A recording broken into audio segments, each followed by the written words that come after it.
Hey guys, welcome to my channel, or welcome back to my channel. I'm Ricky, and if you're noticing the lighting is a little bit different, I'm trying something different. I did this on my first video where I kept the top ceiling lights off, but then when I turn it on, it like puts no light on me, but all the light in the background, and it's like fluorescent light. It's not that good. So I'm gonna turn this off and maybe have like, and I have two lamps right here. A lamp right here and another lamp right here. Okay, now let's put that back up there. Anyway, let's get down to a story time. I want to talk about what it was like growing up in a small town in the state of Oregon. So for those of you guys who don't know where Oregon is on the west side of the United States. It's one of the coastal states. It's the state right above California and right below Washington. And it's about, it's a little over 4 million people. So it's quite a small state, but the square area is 6,000 square miles larger than the entire United Kingdom. Weird, why do I know this? Because I'm obsessed with Oregon. And I have to like put it into picture when I was living in London, how big the state was and how petite the population was. But though the population is small, it's still a very vibrant, loving, outgoing, very environmental community, folks of people. And so, like, with that said, with that in mind, it was very wonderful to grow up there, because a lot of like the characteristics and traits that I have, a lot of things that I find very morally and ethically like synonymous with my personality stemmed from my experiences growing up in Oregon. With that said, it was not by no means an easy existence. So I grew up in a small college town called Corvallis, and it's right off the Willamette River. It's between Salem, which is the state capital, and Eugene, which is the largest cities south of the valley. It's basically at the beginning of the valley, and then you have like Medford and other southern Oregon cities and towns, but not to dismiss them, but just a world away. The reason why I was living in Corvallis was both my parents were professors at Oregon State University. One was a food science professor and the other was a history professor. They decided to start a family, obviously, where they were working. I was adopted from Hood River, Oregon, so I was actually born in Oregon, but my biological family is not from Oregon. Very happy that I was born in Oregon out of all the random places that it could have been. And once you get to know me more, you'll find more about like my bizarre backstory, but I want to like share it like in a palatable way, right? And there's also like lots of stuff about like my origin that I'm still like trying to figure out for myself. Yeah, I was adopted from Hood River, which was about 3 or 4 hours away from Corvallis. And then yeah, I moved to Corvallis when I was like 2-3 weeks old, and I have an older adopted sister from Vietnam. I kind of just see her now as someone I grew up with. I don't really consider her a sister just because she's never been interested in being a sister. So I was like, for all my life, I wanted to have like her be an active part of it, and her to be like that fun older sister that you would stereotypically see in like Disney shows or Nickelodeon or stuff like that. But she's just not that type of person who's very I'm not saying she's not loving, but she's just not that type of person who is able to understand the importance that being an older sibling would have, and that she lacks the self-awareness, I think, about how her actions or inactions have really deeply impacted my life. Wow, that got kind of deep. Town is about 60,000 people, majority white. I think the second largest demographic there is Latino, and then Asian, and then Pacific Islander, and then maybe Black people. I think there's probably more, I would dare to say there's probably more natives or half natives than there are Black people in Corvallis. It's like when I graduated high school from Corvallis High, there were only 5 Black people, including myself, in the entire school of 1,300 students. So you can see like the disparities in that. But over the years, Corvallis has been slowly getting more diverse, but like it's so hard for people of color to like stay in Corvallis because of how white it is, and also like the cost of living there is so expensive. It's one of the most expensive cities to live in the state. The housing prices are just astronomical, and they are very prejudiced against the working class and people of color, to the extent that any chance for affordable housing or multifamily units, like, it's just, they just cut it. It's like dead on arrival. We like treat our homeless population so bad. It's really bad. So there's this opportunity to build a new homeless shelter in downtown Corvallis, and I was living in this condominium building at the time called the Renaissance, and they wanted to build a homeless shelter kind of a block away. Almost everyone, including the architect of the building, basically lobbied for that not to be the case, which is really unfortunate because we don't have enough shelter beds. And as the pandemic happened, and as quality of life in the United States as a whole is getting more and more dire, it's very frustrating that they didn't take the opportunity to show humanity to our fellow statesmen. I was back in Corvallis a few months ago. There's this place called Avery Park that I always love like hanging out at. But like over the years, the homeless population has been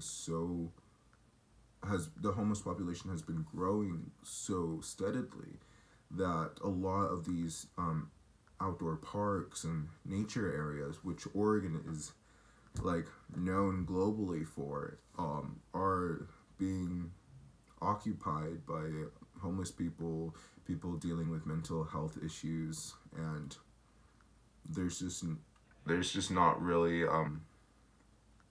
the desire to really solve the problem.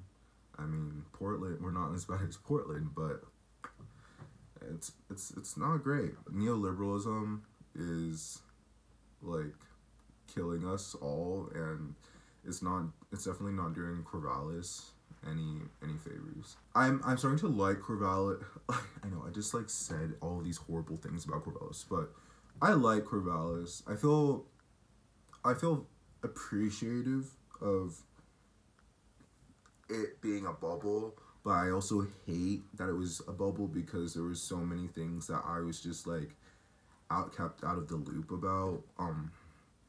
And when I say like so many things, a lot of it had to just do with the reality of living conditions for other people, other Americans, and so it sucks. But like also, the most trauma I had to deal with was more like racism, which is not good. But if you think about all of the things that could be making your life very difficult and challenging, to have kind of like a light amount of racism to your day-to-day life is like, I don't want to say preferable, but you know, I didn't have to worry about not having food.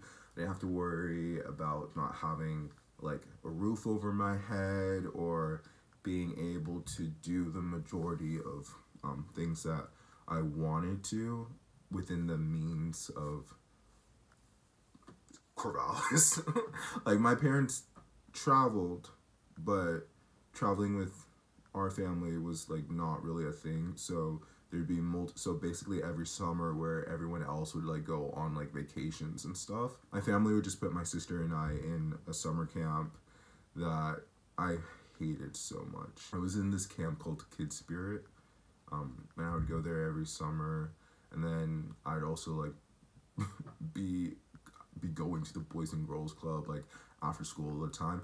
I even helped them fundraise. They one time they had like a I worked on a campaign with them when I was like, what, 9, 10? I was so young, and they made like a cardboard cutout of me, a life-size cardboard cutout of me, and put it in the lobby. And then right next to me there was like this like thermometer, but it wasn't like a thermometer for like heat. It was a thermometer, and then they would like color it red higher and higher with the more money that they were raising. And I can't remember what exactly it was for. I think it was just for like the facilities of the Boys and Girls Club. But yeah, they they used my likeness, and I can't blame them because I was pretty adorable as a child.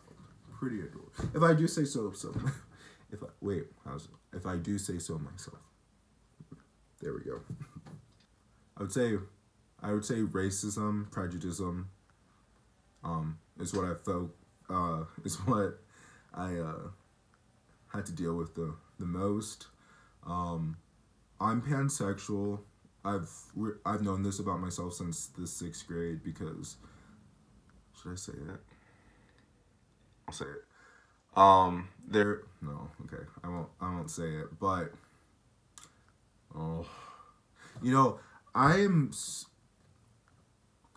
get so caught up in when I tell stories about my upbringing, especially when it has to do with my sexuality, because there are people that I have had connections with, if you will, who aren't out, but also they treated me so bad. They treated me so bad that I'm like, why am I holding loyalty to them? Also, I don't want to potentially like make their lives difficult. Like that's not who I am. So I won't say it because I'm a good person. I'm a good person. I'm a great person. I'm a great person. Basically, there were these so basically there's this guy and this girl that I was hanging out with in 6th grade, and we were all friends, and then I realized, oh, I like this girl, I'm attracted to her, and then also I was like, I like this guy, I'm attracted to him too, and I was just like happy to like be friends with them, but then the girl for some reason felt some type of way about me, told the guy that I was like lying about something I don't even remember.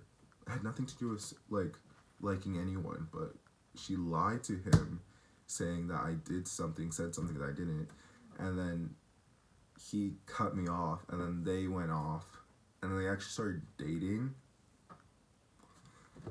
and then they broke up, and then 5 years later she got pregnant by some adult. 5 years later she got pregnant by some F-boy, now has a child, and the guy is probably in jail. He was a bad kid, and he grew up to be a bad guy, I think. I've had like situations like that where also, I think this is not unique to me, but I've had situations where people would just like lie and place the blame on someone who had nothing to do with anything, but then because you're generally wanting a resolution or honest, you have that confrontation, right? Um, but oh, it was not good. It was not good.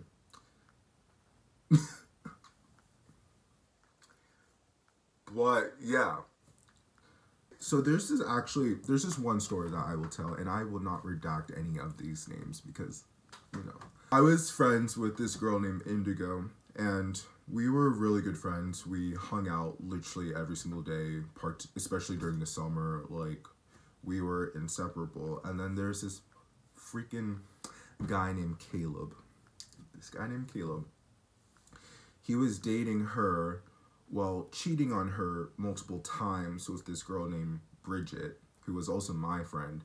And so I had to deal with this awful dynamic of being close friends with two very important people at that time in my life. And then this guy, Caleb, just literally effing with both of them. And then it just like, it got to the point where Indigo was asking me like, oh, what should I do? And I'm like, he's cheating on you. That makes you feel bad, no? Break up with him. And she's like, yeah, but I don't know, like, blah, blah, blah. And then I said the same thing to Bridget, but I think Bridget was more emotionally disconnected from it. And so I keep on telling Indigo, like, break up with this guy, like, he's not good for you. But she wouldn't, and I was like, okay, well, that's your decision, like, that's your prerogative. But I don't want to hear it. I don't want to hear it again when he's cheating on you and you're crying because you're allowing this to happen to yourself. Like, there had been 7 verifiable times that he had cheated on her. So it's not like she was being gaslit or anything. Like, he came clean, and yet she still stayed with him. I wish I could say that was the only time in my life where that happened, but there are so many people, particularly women, who will stay with a guy who they know is not good for them, is not healthy, and is actively cheating on them. But for some reason, they stay with them. Anywho, fast forward, on the 4th of July, I believe this was the 4th of July of 2017. Yeah, it was the 4th of July of 2017, I think. I had a bunch of people over at my house, condo, because we have roof access. And when you go on the roof for the 4th of July, you have a perfect view of the fireworks show that they shoot fireworks from the, I think on the other side of the Willamette River, and then it goes up and over the bridge, and it's just so sparkly. It's all nice. Downtown gets so crowded, so packed. It's like super miserable. I was like, yeah, I'll have a 4th of July party at my rooftop, you know? My friends come over, I had my friends come over, and Caleb was at it again, but not cheating, but just being blatantly racist and disrespectful. So much so, like, he wasn't talking about me, but he felt at ease saying the N-word under my roof, or on my roof. He knew how many times I told him not to use the N-word, particularly in my presence. And he said it not only in my presence this time, but at my home. And so I kicked him out, and he's like, no, not really, what? And then Indigo was like, no, you can't, I'll leave if he goes. And I'm like, bye, see you later. They end up leaving. 2 other people end up following with them, and I'm just like, wow. And so that was like the last time I talked with her for years. And then, what was it? Almost a year ago, let's say, I moved back from London to my hometown for 9 months or so, and I saw her at the farmer's market, Saturday farmer's market, and it was so weird because I had like a miniature like panic attack. I was just like, oh, I thought I was never gonna have to see you again. Like, and then she came up to me, she gave me a hug as I was doing, and like, I was like, okay, you know, I don't want to have this, I was thinking to myself, I don't want to have this like resentment towards you. So, and we used to have so much fun, so I kind of just like went along with it. I was with a friend, my friend Mia at the time, and I'm so happy she was there so I could like vent to her and tell her all of it. Oh, and then I also, like, Indigo not only like said hi to me, but she showed me Avery's booth, who this guy named Avery I also used to be really good friends with. Not anymore. I don't feel bad about him anymore. It's been years. So but I don't want to say like I was innocent. I had some problematic behavior, but he basically had no backbone. He had no spine, and he allowed people to tell lies. He believed the lies stupid people were telling. Rip Scarlet. Rip Scarlet. Rip, sorry Scarlet. Sorry Scarlet. Yeah. I did get on a tangent, didn't I think this is kind of like acting like as therapy. Or me just not giving a flying F anymore. And trying to fit and just sharing my life stories for content. For content. Overall, growing up in a small American town, small traditional American town, was alright. It was horrible, but I don't completely blame my town for that. I blame a lot about my parents. But that's another story for another time. Please like and subscribe. Please like and subscribe. It would help me so much. It would help you. Because then you'll be like, oh, I can figure out why Ricky is being so cryptic about his childhood. And maybe I'll get to learn more about this a-hole, Caleb. I have stories about this guy. I know, I'm weird because I literally earlier in the video said that I shouldn't be blasting people. But I won't blast people who are secretly closeted, and you know who you are.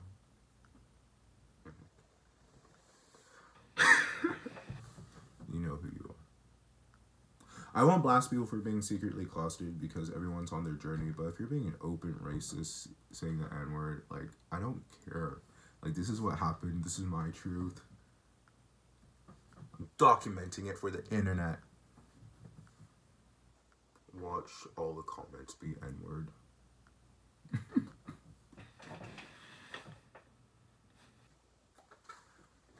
I hope you enjoyed this. This is what it's like growing up in a small town. This is what it's like growing up in Corvallis. Superficially. I'll share more later. See you guys later. Bye.